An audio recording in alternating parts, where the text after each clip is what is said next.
Hey guys, welcome to my channel. This is Farah from Farah Finds. We talk about all things Amazon on this channel. If this is something you're interested in, then please do subscribe.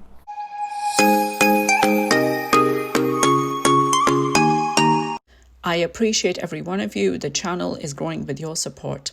Check out my other videos, subscribe and hit the bell to be notified when I post a new video every week. Today we're talking about profit calculation, what things you have to consider, how do you do it, how do you go about the whole thing. I'm doing it at a very basic level so you guys can understand. This is going to be like business 101. Get this spreadsheet calculator, link is in the description below. Just pop in your email and I will send you the link. Remember to save a copy of this in your browser. This is what I use to calculate my profit. This spreadsheet has two tabs. One is to calculate your FBA profit and the other is for FBM. So on one hand, you're going to have sales. That's the revenue coming in by selling your product on Amazon. And you have to consider all the expenses that you're incurring in order to sell that product. So that's going to be things like your product cost, FBA fees, and all the other expenses that I will get into in detail in just a second. So you have sales minus expenses and you get a profit. Now for this video's purpose, I will be calculating the profit for one product per unit. The sales part of this equation that I just explained to you is very simple. Your selling price is your sales revenue for each product, not your RP, that is the recommended retail price, but the price that you're going to repeatedly sell your product at throughout the year. So that's done, that's sales revenue. Now let's go to the expenses part. You will be incurring different types of expenses in order to be able to sell on Amazon. So I'm just going to categorize them into 3 to 4 different types just for ease of understanding. So you can really understand what kinds of things you have to consider when you are calculating your profit. Your first major cost is obviously the product cost, what it's going to cost you to buy the product. The second cost to consider here is freight cost, the shipping cost, what it's going to cost you to get the product from your manufacturer to FBA or your own fulfillment center. The third cost to consider is the FBA fees. So within Amazon's FBA fees, there are 3 different types of fees that you will see. One is the fulfillment fee, second is the referral fee, and the third is the storage fee. The fulfillment fee is the pick, pack and ship fee that they charge to process your order and ship to the customer and do the customer service for it. Referral fee is their commission on the sale of each product that Amazon takes. So usually it's about 15%. Most categories is 15%, but you'll have to check which product you choose and what is the exact referral fee. For this video's purpose, I'm just going to calculate it at 15%. The next type of fee they charge is the storage fee, which is what Amazon charges you to store your product in their fulfillment centers. So from January till September, it's a lower rate, and from October till December, it's a higher rate because it's their peak season. So you'll have to consider when you plan on selling this product. If it's going to be in the summer, you'll just put in the lower rate. Bear in mind that these FBA fees are based on simply 2 things. One is the size and weight of your product.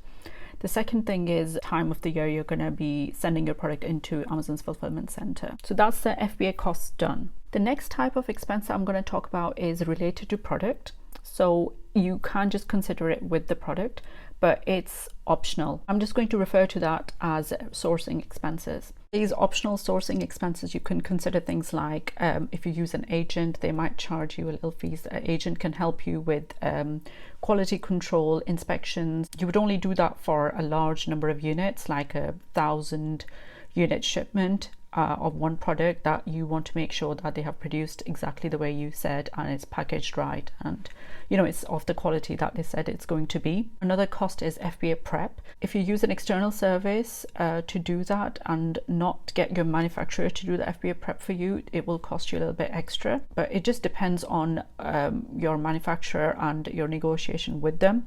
If they do FBA prep, just do it with them if you're doing a small order. If you are doing a larger order and you want your agent to do it or an external company to do it, then obviously you will have to pay a little bit extra for it. You have to contact the manufacturer and ask them that do they do FBA prep service, and if they don't, then you will have to find either a supplier who does it, or you can use your trusted external service who just specialize in that, and they can just go and do it for you within China. Just an expense that you should consider it. It's not going to add huge amounts to your product cost, just be another extra 20p or 30p that you need to consider. That's going to eat into your profit margin, so you should factor that in. Past, for my larger orders, I have used a sourcing agent who will do the quality control and all the coordinating with the manufacturer.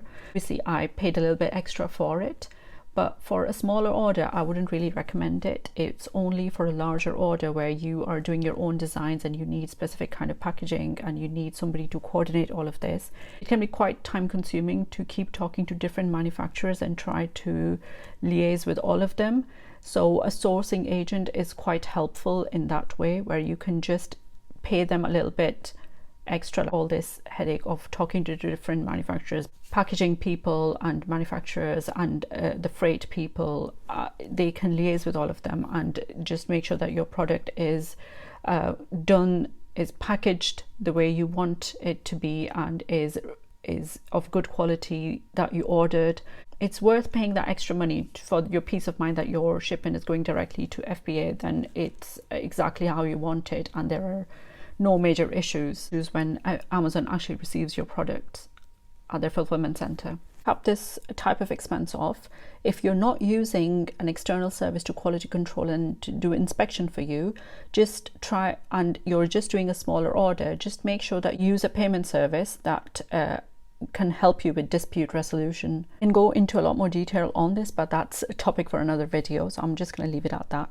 So you have your revenue, which is straightforward, and you have all these different type of expenses like your product cost, your optional product costs, and you have your FBA fees. Idea is that the product needs to pay for itself for all the expenses you're making to sell this product, and it also needs to earn you a nice decent profit, otherwise why bother? Fourth, or the last major type of expense that every seller has to consider, which has become a royal pain for everybody, is advertising on Amazon, which is also called Amazon PPC or sponsored products, basically ads. You have to run ads to get a sale. For a handful of products you can do it yourself. They're not that complicated to run.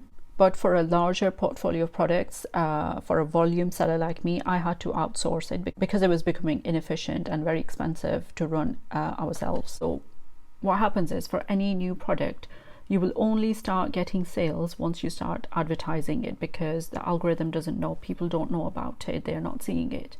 So you need to pay to get a sale. In the start, it's going to be a high cost. Gradually, over time, as you collect reviews, as you establish your place in the algorithm and in the search results, you will start getting some organic sales too. And overall, it should bring your cost down. In Amazon's lexicon, it's called ACOS, Associated Cost of Goods Sold. Bit of a mouthful. Now, Amazon measures that as a percentage of your selling price. So what that means is it could be a 30% of your selling price. So 30% of your selling price is going to go in advertising to Amazon. That's what you're paying to get a space on their page 1 search results, or page 2, or wherever you want it to be. If you want to be on page 1, you have to pay higher. So over time, a healthy, reasonable number is about 30%. And after establishing your product, you will bring this number down and it should stay around 30 to 35%. But for very competitive categories, it can be up to 40%. So now you know all the different type of expenses you have to take into account when you're calculating your profit for a product on Amazon. There are other fixed costs too, like subscription fee for Amazon, but we will just leave that to a side for now because, once you get a professional account with Amazon, you can sell thousands of products. So across thousands of products, that monthly fee becomes quite less, and it should be covered in your profit margin. So I'm just not going to add that in for now. To be able to scale and earn millions on Amazon, you have to sell a lot of product. You have to become a volume seller. There is no other way. Now you know all the different type of expenses I will be talking about. So we'll jump to my screen and I will run you through an example, and you will know exactly what I'm talking about, just to put everything in perspective that I've talked about today. So this is the product I was looking at. So I'm just going to show you. I just want to get the FBA fees out. So I will use the Helium 10's profit calculator. You can get it from the toggle in your browser, or you can get it from, if you install the extension, you can get it from this tab on the product page too. That comes above this little chart. So I'll just move this profit calculator somewhere we can see it clearly. But this section, the third section, is where it tells you all the fees, your freight cost, FBA fee, and referral fees. So I will just get to the calculator. And from Alibaba, I got the exact, product cost for this. So I can use it for the calculator for the example. So I'm going to do the FBA calculation first. The formulas are already in, so I will just get the fees out from here. So the sales price here is $22.99. So I'll just add that in here, $22.99.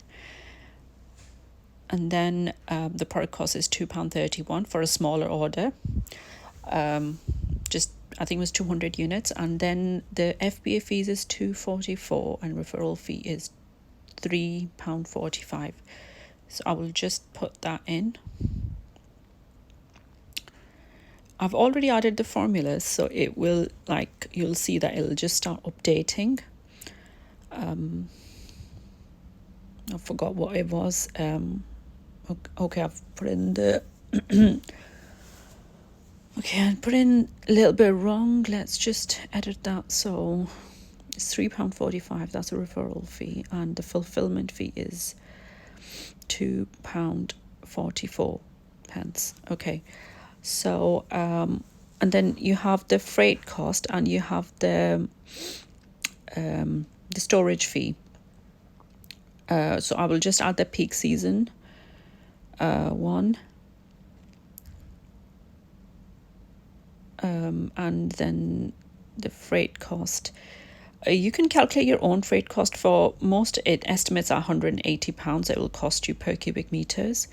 So I'm just gonna use what they're saying for now, because this exact cost you'll find out from the manufacturer when you actually order, when you know how many units you're ordering.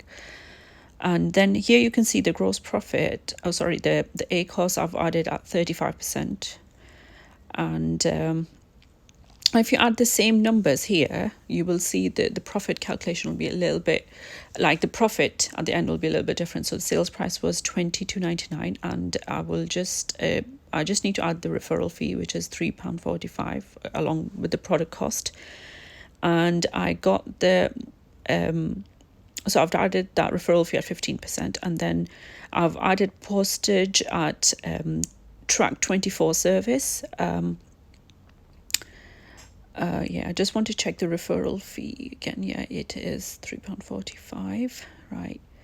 Okay, so let's go back to the calculator. Yeah, so that's right. So I just need to update the freight cost here. And you can see my gross profit is £13.67 and my net profit is £5.63 after paying for advertising, which is a little bit less than what it was for FBM. And how I got the postage price estimate is from Royal Mail's website. I just used a small parcel one. Yeah, I used a small parcel one. And you can use an equivalent for US Postal Service if you plan to sell on Amazon US. So you can see the net profit is that. And another thing for UK selling you have to consider is VAT. In the UK, VAT is supposed to be included in your price, so you would need to factor that in. But I've just left that out for now. Or you don't know what to sell, I've done extensive product research videos. Just watch any of these videos and get some idea on how to do product research and what ideas to go for. Feel free to pick any product and go for it. I hope you found this video useful, and hope that you find it easy to use. All the links are in description below. That's all from me today. I will see you next week. Bye.